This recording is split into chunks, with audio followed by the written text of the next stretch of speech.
kulankii ugu adkaa ugu xiisaha badnaa ugu taageerada badnaa uguna quruxda badnaa ayaa galabtay ka dhacay garoonka Banaadir Stadium halkaasoo ay ku hardameen xulalka Puntland iyo Banaadir kuwaasoo goor hore xaqiijiyay inay soo baxeen wareegga semifinalka ee tartanka balse ujeedka kulanka maanta waxa in la ogaado xulka ku soo bixi kara kaalinta koowaad ee groupka kulanku waxa mid dhan walba ka dhameystira waxaana dharbaaxada bilaabay Puntland oo qaybta hore ciyaarta gool kaga naxsatay dhigeeda Banaadir taasoo keentay in goolkaas lagu maro qaybta hore ciyaarta Allah يوتصادني ربطة أوروبكا ديريو باسكت gacanta turiyo caalam wadaha toosiya oo tilmaanta bixiya guusha kama tagayni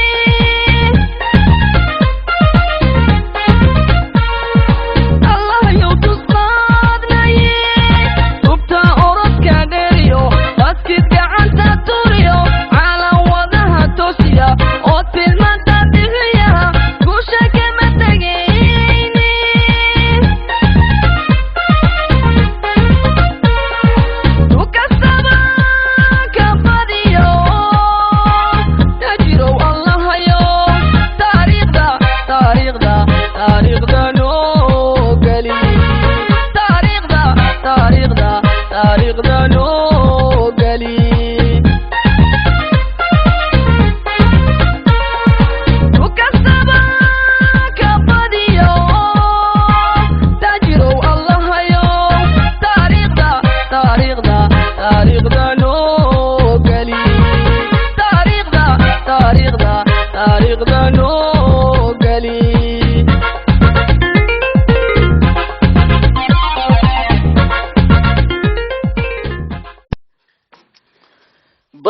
markii la isku soo laabtay Banaadir ayaa heshay gool barbar dhaca taasoo soo celisay rajada ay ka lahaayeen ciyaarta mar kale ayay si wiilasha Puntland oo kulankaadu xamaasaday ay heleen goolkii labaad ee ciyaarta inkastoo daqiiqado yar kadib laga keenay goolka natiijada ciyaarta waxa ay ku soo dhamaatay 2-2 taasoo ka dhigan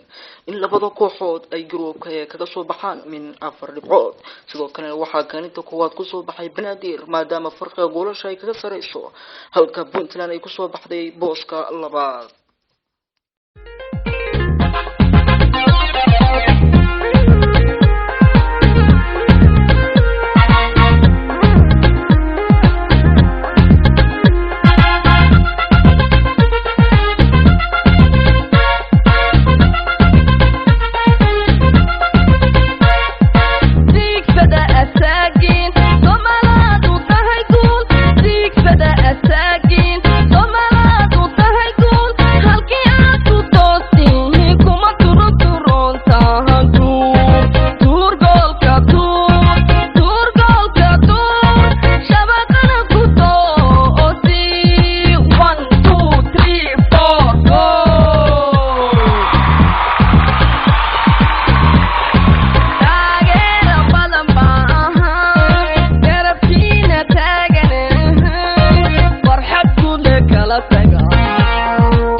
ciyaari doona galmudug iyo shabeellada dhexe iyo Hiiraan waxaana